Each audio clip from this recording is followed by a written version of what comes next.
Alright,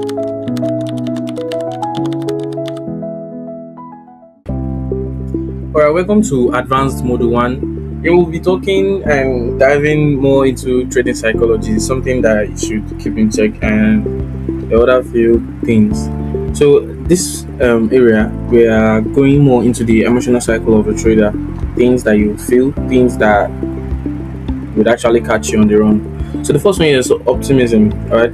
So as a trader, you start believing the market offers great opportunities, which is good. Like that's the first stage. You're starting out.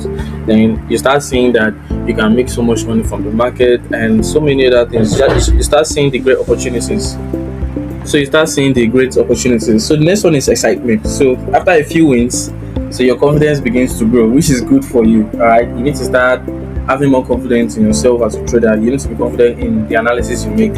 So the third one is true. All right, the trader feels highly confident and believe they understand the market. All right, this time you now believe you understand the market and you're pretty much sure of what you are doing. So the fourth one is euphoria.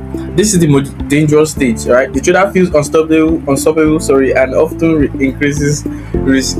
As a trader, you don't find yourself in the euphoria stage, because at that point you start feeling like a god and feeling like whatever you say will happen, and that's a very bad. That's where ego start coming in. So another one is anxiety. So the market moves against the trader, doubts begin to appear.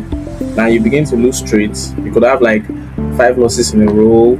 You could now have like maybe 2 wins, then another 10 losses in a row. All right. So you began to at that point you now begin to like doubt your strategy, because fear begins to step in. All right, that's the test phase. So the next one is denial. So the trader refuses to accept that the trade idea may be wrong. Right. So let's say the market is moving against you as a trader when you're in the trade, and then the market is not moving against you, but then you are denying it and you do not want to accept it. I myself, I deny some trades sometimes, which is good, because to me, I trade structure, and once I haven't seen what will convince me to cut my losses short, I won't cut my losses short, because every trade was a calculated risk. So the next one is what is fear. So losses start increasing and emotions take control. You don't want to catch yourself in this spot, all right? You don't want to start making emotional trading decisions. It's very, very, very bad. All right, very, very bad. Now you see that if you're following this chart here, you see that after going this, you see that the highest stage, like I said, was euphoria, when the person starts feeling like a god, and that's the most dangerous stage, right? So now here we are fear, because that time you start seeing what big losses, then panic. The trader closes straight, impulsive, or make emotional decisions. All right, you now start, like maybe you might even be a day trader. All of a sudden, you now start you want to start scalping, or you want to start doing things that you wouldn't even do on a normal like stage. Then another one is what capitulation. So the trader gives up and closes position after large losses. Your trading plan disagrees, like you disagree with your trading plan, so everything just gets broken down. Like the structure is not solid anymore. Everything is washed away. So despondency, confidence in trading drops completely. Then that's when you now start to doubt if trading is for you. You start even believing maybe the whole thing is gamble right from start, that there are no real traders. Alright, that's when you start messing up with your psychology real bad. Then if you're lucky enough to get to the hope stage, that's if you're lucky. So hope, the trader slowly believes things might improve, which is very essential. Hope is the only thing you can hold on to when things are crashing. Hold on to your hope. Alright, so the trader slowly believes that things might improve again. Your hope start getting up again. So like, you can try again, you can still give this another shot. So relief, alright, a few winning trades appear again. Alright, you see that it's not that bad, that maybe you're just in a poor phase, alright, you're just in a terrible phase at that moment. That it's not like as if your strategy was bad. So you start seeing that things are getting banned in hand again. So when it comes to fear in trading, fear happens when traders are worried about losing money. Like I said, it all comes down to understanding. If you can accept that you're ready to lose this, that's why I always call it what? I don't call it a loss. I call it a calculated loss, a calculated risk. You've calculated it that what? If this money leaves your bank account, you can still stand strong. You've calculated that okay, you want to give this guy 5,000. There's a chance that the person might not give you back. Alright? So if he does not give you back, are you still okay? That's something you should be worried about. So common effects of fear is that what you start closing winning trades too early.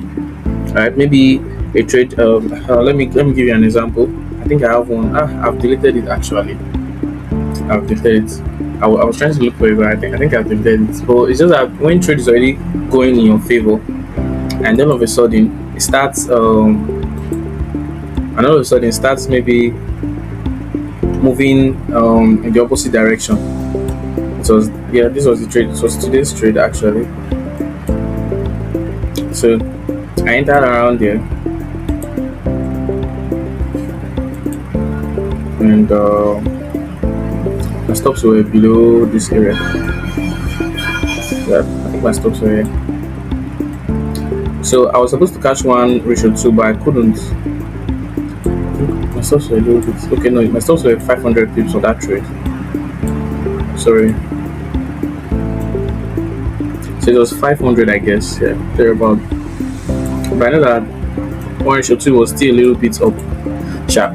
So it remained a little. So at this point, the best thing I could do was break even. So the trade was break even. That means what? No risk. So if it came back to take me out, all right, I won't be losing anything. My break even always always covers for the commission. That's if the broker or the profit I'm using charges for the trades I take. So that's what I consider break even, because it doesn't make sense if you close at zero loss and zero profits and you're still charged for commission. That's not a break even trade, right? So as a trader, you need to be able to stand through seeing your trade go this high, very close to take profit, as long as you're keeping everything in check and still reverse. If it's something you cannot take, you can just at this point you can just close partials, all right, and still set break even. So even at the end of the day, if the trade still comes back and take you out, you're still being in profit because you would have secured some already, right? So closing winning trades too early, that's when fear starts coming. So avoiding good trading setups, because you lost a trade, then you are seeing a good setup, but then you are skeptical about taking it because you just lost a trade, right? Moving stop loss too quickly, that's fear. That means that you've not done use heavy. It might not be that you didn't do your analysis properly. It might just be that because of losses back to back, so you're now being skeptical, all right? So you don't want the market to take the money away from you again, right? So like I said, that it all comes down to risk management. No matter how you are feeling at that moment, if you can just understand that whatever the market is taking away from you is just a calculated risk, all right?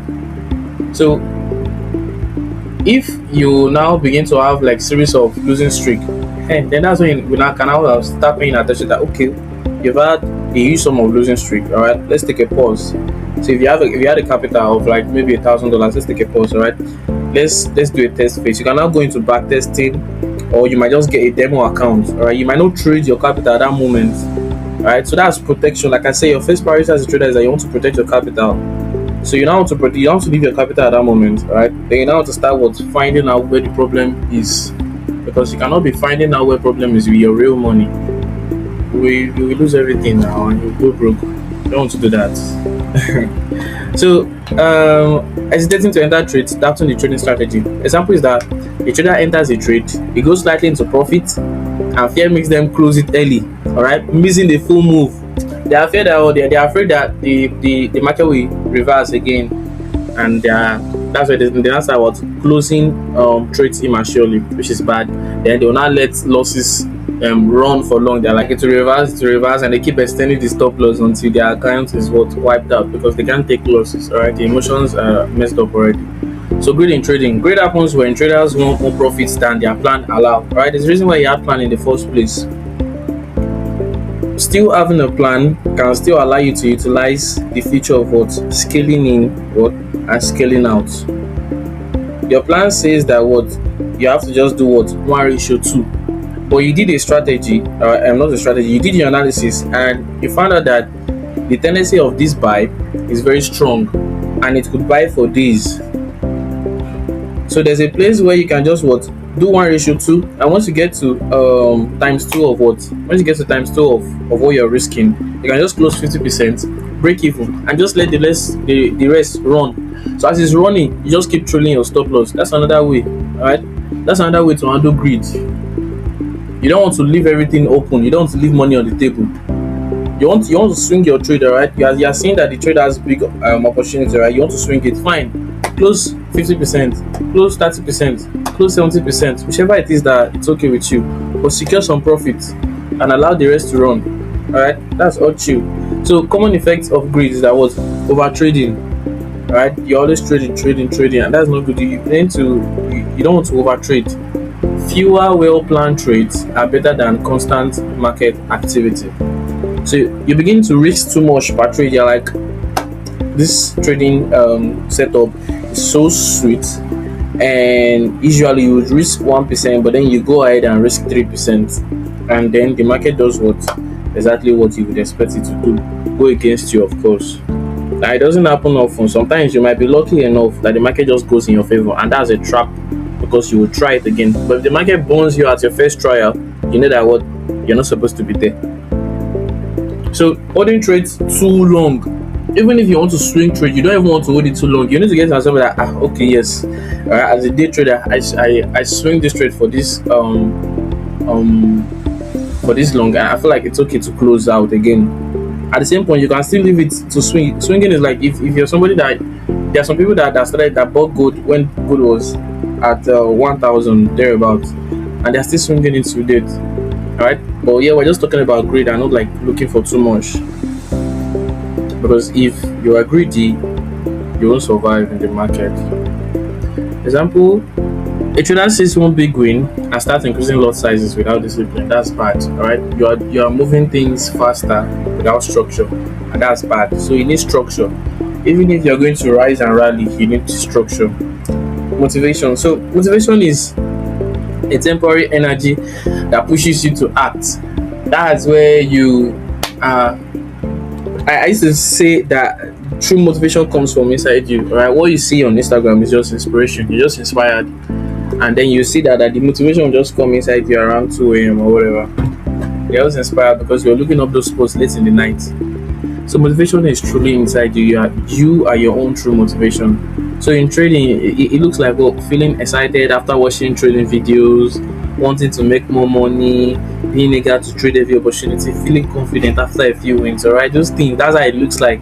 All right, and you want to be motivated. All right. So the problem is that what, motivation comes and goes, but losses happen. Motivation disappears. When losses happen, rather, yeah, motivation disappears. That's where what. That's where your how do you call it? That's where your psychology is being tested. You want to make sure that even in bad times, you still keep on going, still keep pushing yourself harder. It's difficult, but fortunately, that's the only thing you will have to do. So discipline is the ability to follow rules regardless of emotions, no matter how you are feeling at that moment. All right, your plan is to take 3 trades for the day. You do 3. 1 was break even, 2 were losses. All right, you are spotting another opportunity. You do not want to trade it. All right, because you had already maximized all the opportunities you had for the day. There's a reason why those rules were there, to keep you in check. So in trading, it means that what, following your trading plan, risking the same percentage every day like you said you would, waiting patiently for your setup, accepting losses without revenge trading, not over trading. All right, just being calm. Whatever happened has happened. You should go take a chill pill and come again the following day. Opportunities are every day. So motivation might start a trading journey, but discipline is what keeps a trader profitable. You might get motivated because you're seeing the lifestyle and like you truly want to get into trading, which is very good. Alright, that's where the spark gets started. But it's only if you're disciplined. That's the only way you can survive it and win. So motivated traders, they trade when they are excited. Right, after they go through losses, alright, they stop trading, or maybe they break their rules. You see someone trading, but maybe because their account is in drawdown of like maybe 2%, which is not bad, then they just lose interest and they want to get another account or something. So right, those are motivated traders. But the simple traders, they follow the system, they accept losses, they execute trades consistently. Even if they are left with just 1% to blow their account, still trade it like as you would trade it on a normal note. Alright? So losses as Forex expenses. So every business has what their own expenses. They tell you that if you want to start a business, you need to have capital. You will see that when they are building, when they are making when they are drafting out the bid for a building, there's a place where they input money for damages, right? Even when you want to pay rent as well. So every business what has expenses, alright? So example is that a restaurant pays for ingredients and staff, transport companies pay for fuel and maintenance, a shop pays for rent and electricity. In trading, losses are what? Losses are business expenses in trading. So a losing trade does not mean that you're a bad trader, alright? It just happens, and you just have to accept that they're part of the game. So losses simply means that the market did not follow your setup. The probability did not play out this time. The cost of participating in the market, that's it. You know that if you're going to take a trade, there's a chance that it might go against you. There's a chance that it might go as you say it would. So that's the cost. And if it doesn't go as you say it would, like if it burns you, alright, it's simple, it's just the cost. And most time the goal is to what? The goal is to learn how to get away with it more than what it takes it away from us. That's just the goal. So example is that we're using my system is, since I'm someone that teach 1% risk for 2% reward. So one losing trade is what? Is that 1% expenses. So one winning trade means that what? 2% return. So even with several losses, alright, the system can still remain what? Profitable. I'd not say consistent losses. So if you are following the 10 trades rule, if after if I take 4 wins and 6 losses after 10 trades, I had 4 wins and the other 6 were losses following my rule, I will still what? I'll still come out profitable. That's why I said even with several losses, my system can still remain profitable. So if you had a win rate of 40%, you are still profitable using what? Using my win rate. Alright. So successful traders don't avoid losses; they manage them. Alright. You learn how to manage your losses. Alright. That's where trade and risk management happens. You need to what? Understand it. So professional traders understand that losses are inevitable. What matters is risk control. Consistency comes from managing losses. Traders who cannot accept small losses will eventually take a large one.